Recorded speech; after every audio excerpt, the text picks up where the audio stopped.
Hello friends, welcome to back benchers. आज हम अपनी क्वेश्चन सीरीज जो आरसीसी क्वेश्चन सीरीज स्टार्ट की है उसका सेकंड पार्ट के बारे में डिस्कस करने वाले हैं। तो उसमें लास्ट में हमने 30 क्वेश्चंस डिस्कस कर चुके थे। अब हम 30 नेक्स्ट पार्ट पे चलते हैं। नेक्स्ट पार्ट में फर्स्ट क्वेश्चन जो गिवन है वो देखिए क्या दे रखा है। In a singly reinforced beam if the permissible stress in concrete, singly reinforced beam की बात की है। If the permissible stress in concrete reaches earlier than the permissible stress in steel, the beam section is called। अब इसमें चार option दिए हैं, under reinforce, over reinforce, balance section and economic section. ये चार अपने को ऑप्शन दिए हैं। तो देखना, हम इस पार्ट को थोड़ा सा समझते हैं टाइप ऑफ सेक्शन को। उससे पहले हम इसको थोड़ा सा वर्किंग स्ट्रेस मेथड के साथ डील करते हैं। तो देखना, वर्किंग स्ट्रेस मेथड के अकॉर्डिंग क्या होता है। वर्किंग स्ट्रेस मेथड के अकॉर्डिंग जब आपको actual depth of neutral axis निकालनी होती है, actual depth of neutral axis निकालनी होती है, तो क्या करते थे आप कि दोनों साइड का, देखो ध्यान से, actual depth of neutral axis निकालने के लिए आप क्या करते थे, दोनों साइड का, मतलब ये अगर आपका एक कंक्रीट सेक्शन है, ये आपका एक कंक्रीट सेक्शन है, ये मान लो आपने कुछ रेनफोर्समेंट प्रोवाइड कर रखा है, ठीक है। ये एएसटी पार्ट हो गया, इसको हम कन्वर्ट करके क्या लेते हैं, m टाइम्स ऑफ एएसटी। ये आपका न्यूट्रल एक्सिस से ऊपर का पार्ट क्या हो गया, कंप्रेशन में, और ये विड्थ इसकी क्या हो गई, b। ये वाला पार्ट आपका टोटल यहां से यहां तक का क्या हो गया, d, इफेक्टिव डेप्थ। और इस पार्ट को हम क्या बोलेंगे, xa, actual depth of neutral axis. तो हम क्या करते हैं, जब भी actual depth of neutral axis निकालते हैं तो दोनों साइड का एरिया का मोमेंट और मोमेंट ले लेते हैं अबाउट न्यूट्रल एक्सिस। तो देखना, ये एरिया कंप्रेशन का है और ये वाला पार्ट किसका है, टेंशन का। तो कंप्रेशन के एरिया का मोमेंट लेंगे तो क्या आएगा, b into xa into xa by 2। तो देखना ध्यान से, ये क्या दे रखा है, b into xa। b into xa वाला पार्ट है वो आपका क्या है, इस पार्ट का टोटल एरिया है, यहां से लेके यहां तक के पार्ट का, इस पार्ट का एरिया है। और इसकी सीधी कहां आएगी, इसके सेंटर में, तो यहां से डिस्टेंस कितनी हो जाएगी, xa by 2। अब टेंशन साइड से बात करते हैं। तो टेंशन साइड से जब आप देखोगे तो टेंशन साइड से आपको यहाँ क्या देखने को मिलेगा, यहां से आपको देखने को मिलेगा ये डिस्टेंस कितनी बचेगी, d माइनस xa। ये डिस्टेंस कितनी बचेगी, d माइनस xa। तो यहां पर टेंशन साइड से बात करोगे तो इसका स्ट्रेस कितना होता है, सिग्मा st बाई m। एक मिनट, इसका एरिया का मोमेंट लेना है, एरिया क्या दे रहता है, m times of ast। m times of ASD into d minus xa। अब बात करते हैं कि xa किस पर डिपेंड करता है। तो ध्यान से देखोगे, जब इसकी क्वाड्रेटिक इक्वेशन सॉल्यूशन करोगे तो आपको पता चलेगा कि xa directly proportional to ASD आता है for a given cross section. For a given cross section xa किसके प्रोपोर्शनल आएगा, ASD के। As ASD increases xa increases. तो देखना ध्यान से, अब हम यहां से हमें पता चल गया कि actual depth of neutral axis है वो किस पे डिपेंड कर रही है, ASD पर डिपेंड कर रही है। तो देखना, अब इसके बारे में हम बात करते हैं कि तीन टाइप के जो सेक्शन होते हैं, अंडर रेनफोर्स, ओवर रेनफोर्स और बैलेंस सेक्शन, क्या होते हैं।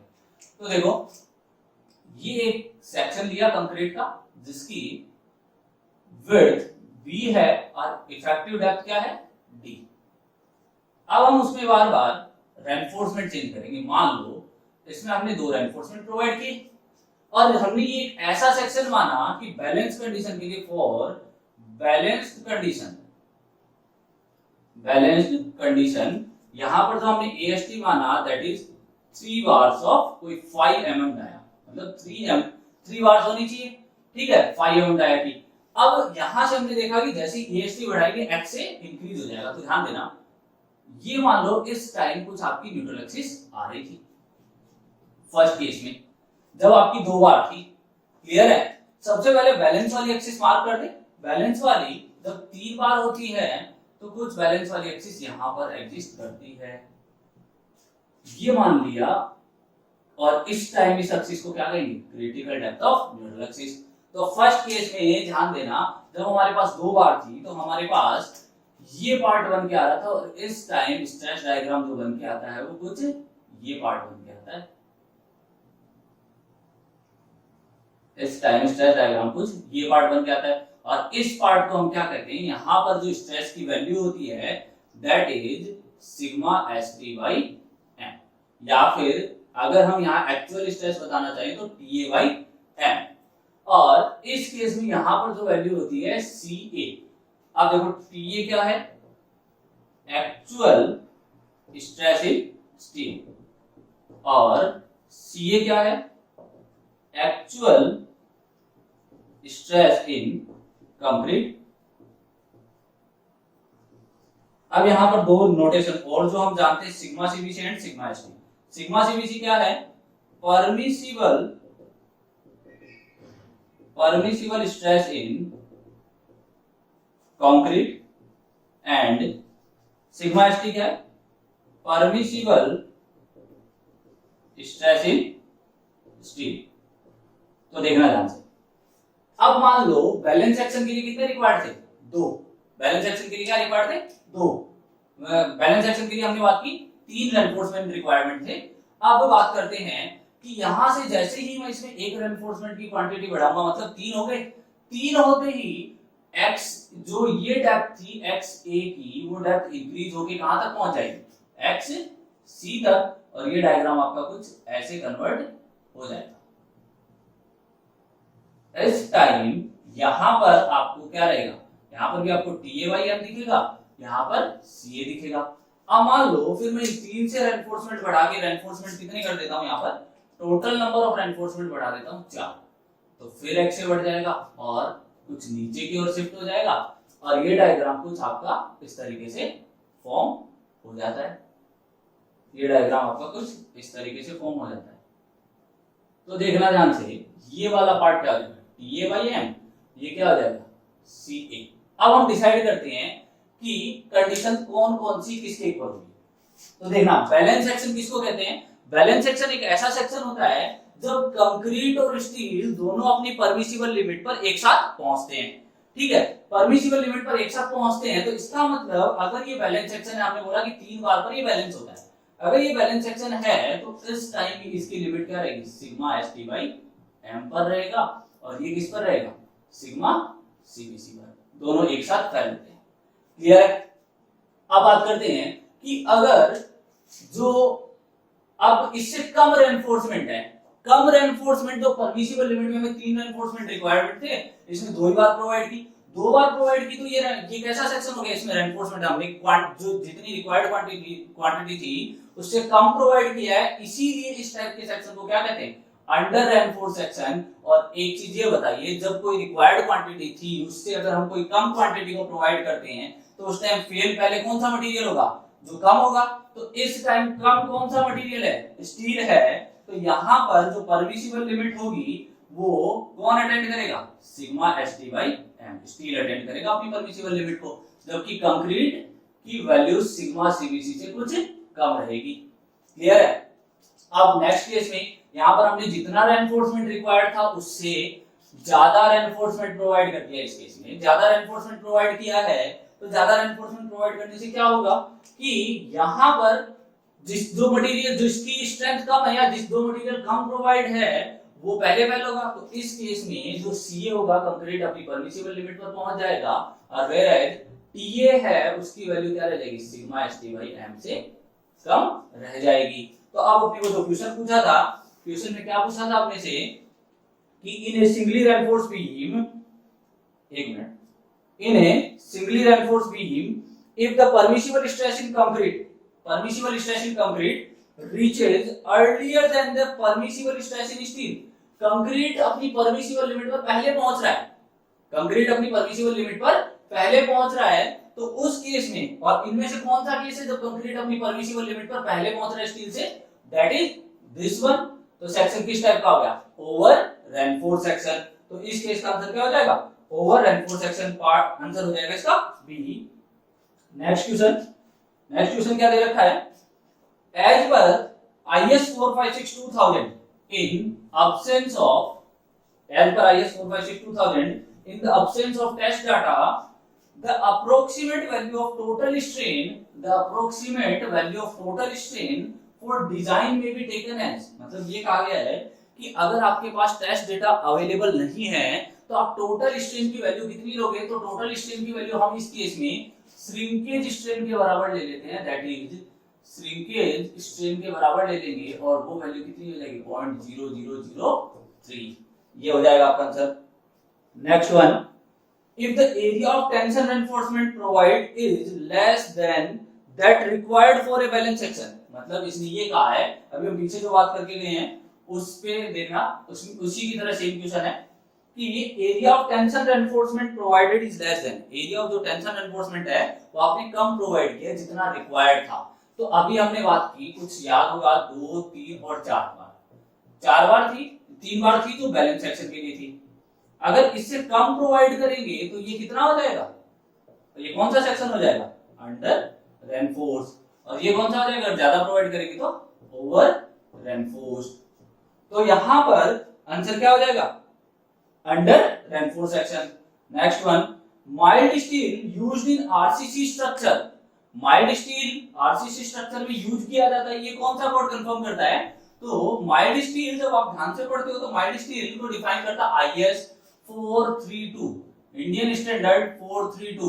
कभी भी ये आंसर मत लगा देना कि आईएस जो है आईएस 456 इसको डिफाइन करता है, ये आंसर आपका नहीं होगा। आईएस 456 ने इसको मेंशन किया गया है, जबकि इसको डिफाइन, इसकी पर्टिकुलर प्रॉपर्टीज कौन देता है, आईएस 432।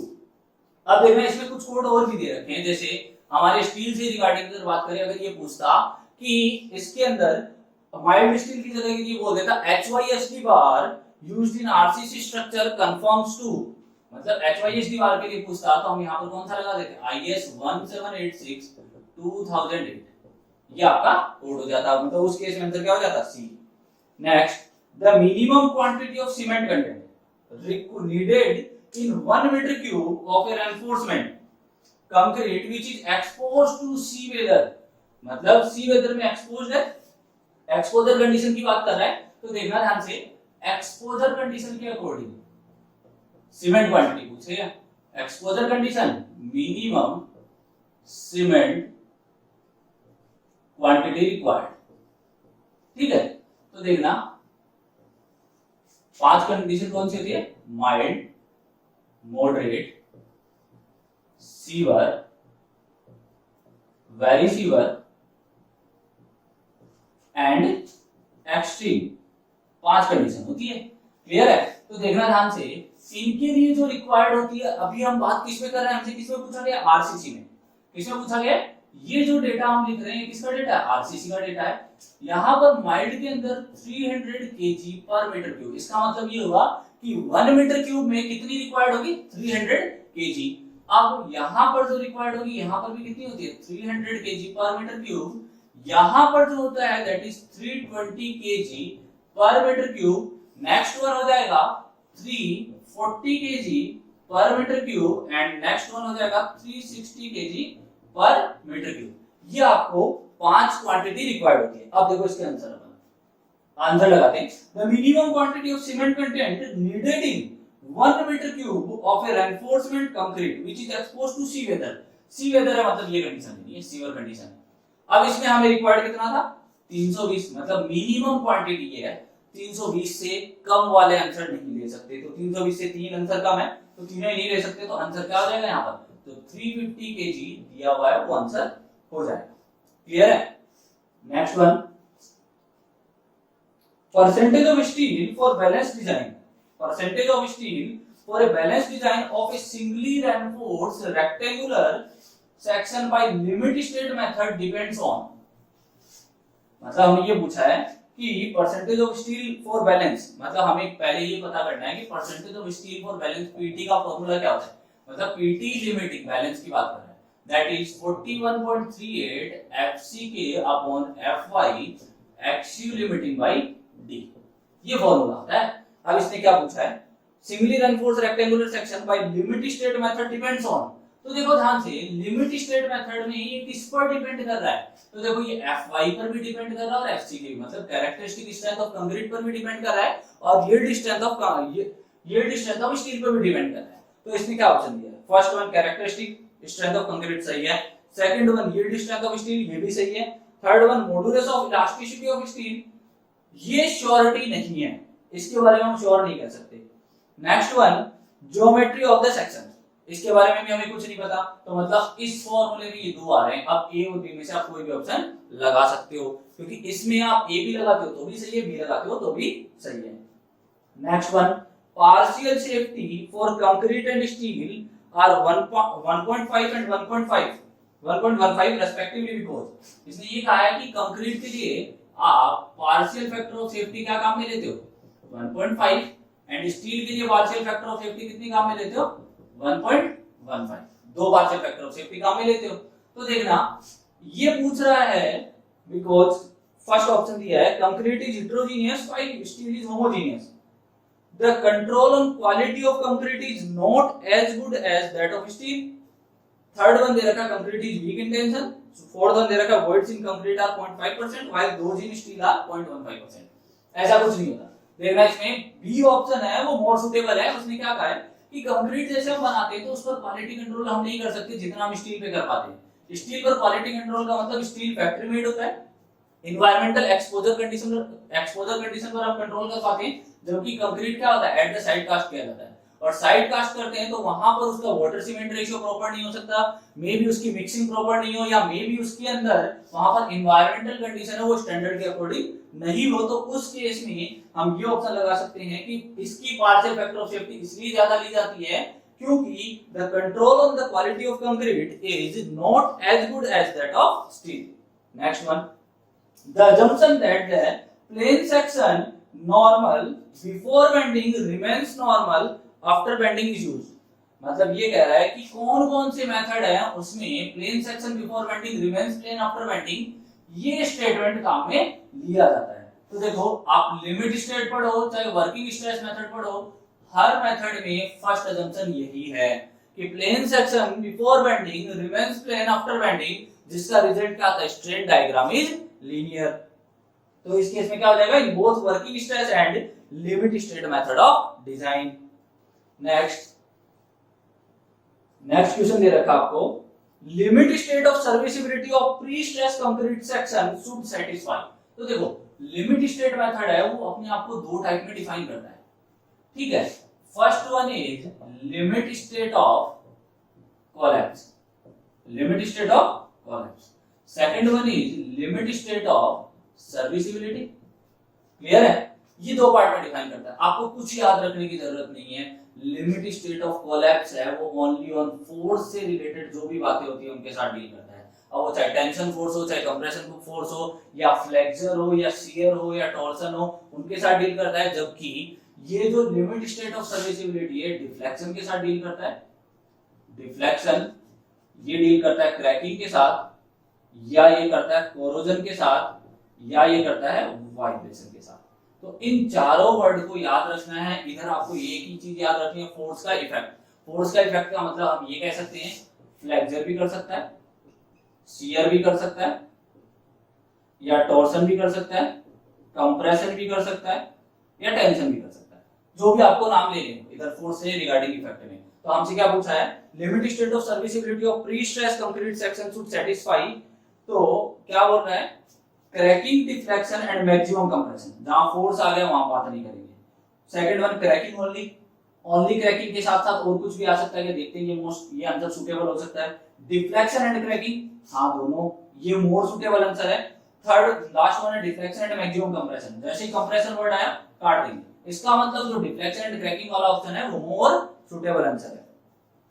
अगला क्वेश्चन पूछा है, the unit weight of RCC, the unit weight of RCC in KG per metre cube. देखो क्या होता है यूनिट वेट ऑफ आरसीसी, वैसे तो हम इसको लेते हैं 25 किलोन्यूटन पर मीटर क्यूब। आरसीसी के लिए कितना होता है 25 किलोन्यूटन पर मीटर क्यूब, या हम ये कह सकते हैं 2500 केजी पर मीटर क्यूब, ये भी कह सकते हैं, ठीक है। तो देखना ध्यान से, पीसीसी के लिए दिया जाता है 2400 केजी पर मीटर क्यूब। यहां तक क्लियर है। तो यहां पर आपके पास क्या आंसर हो जाएगा, देखो ध्यान से, अपन केजी में बात नहीं करते, इसको थोड़ा सा इजी तरीके से आर यहाँ पीसीसी के लिए लिख देते हैं और उसी के अकॉर्डिंग डेटा लगाते हैं। 24 किलोन्यूटन पर मीटर क्यूब। तो देखना ध्यान से, पीसीसी और आरसीसी के लिए, तो यहाँ near by most suitable answer है 24 इसने, जबकि डेटा किसका दिया पीसीसी का, पूछा गया आरसीसी के बारे में, अगर 24 और 25 दोनों अवेलेबल हो तो मोस्टली सुटेबल आंसर किस कौन सा लगाएंगे 25 kilometre per metre cube.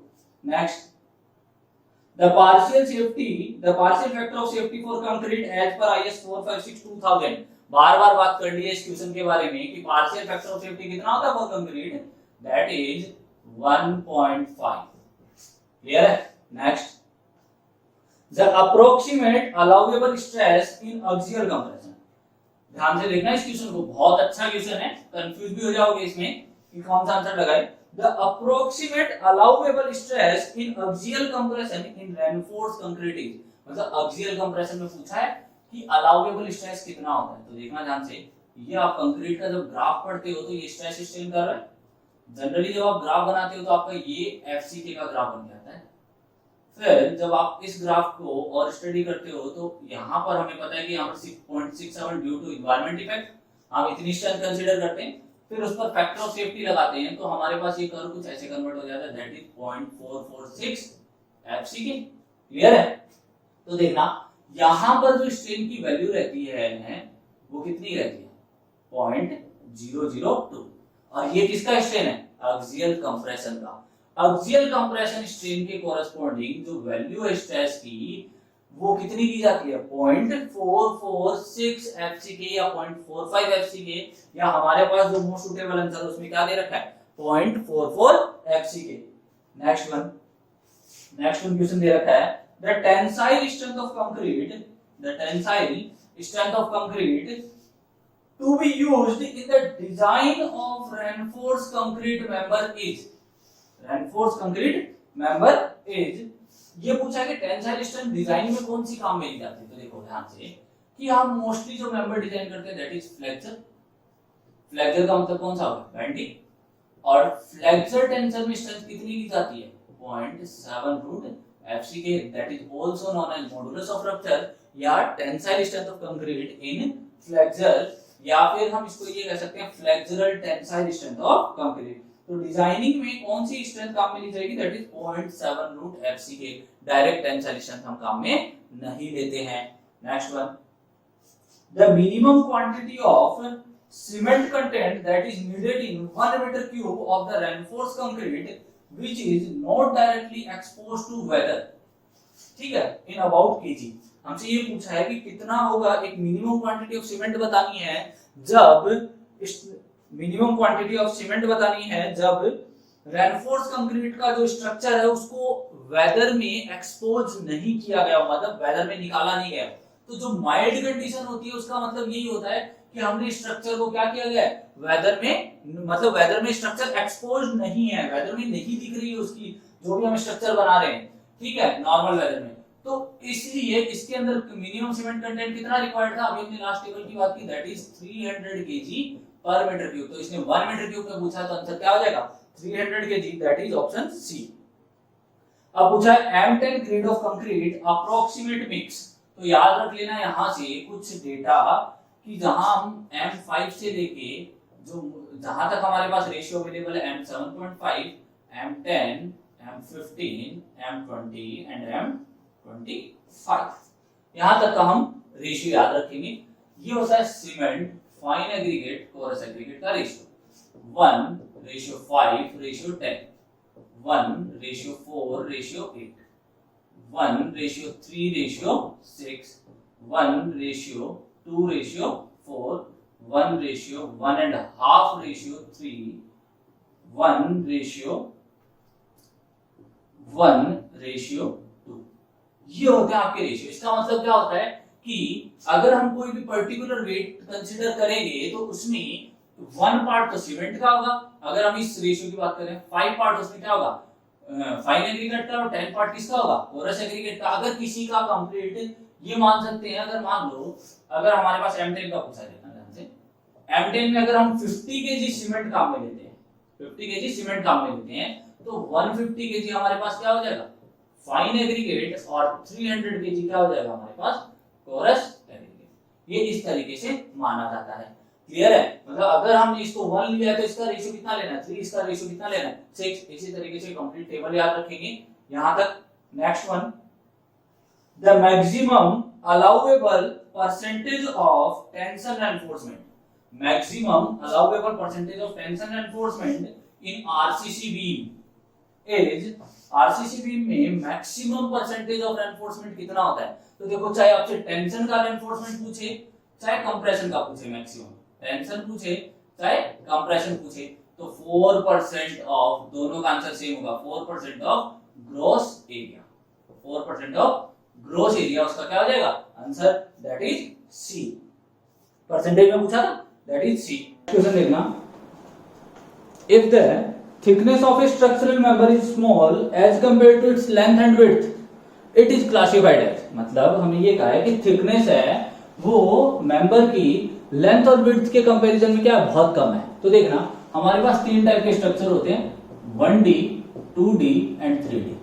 3D में क्या हो जाएगा, तीनों डायमेंशन सिग्निफिकेंट होगी, मतलब तीनों डायमेंशन का अपना अपना रोल होगा। क्लियर है? तीनों डायमेंशन क्या होगी, लगभग अप्रोक्सीमेटली इक्वल्स होगी।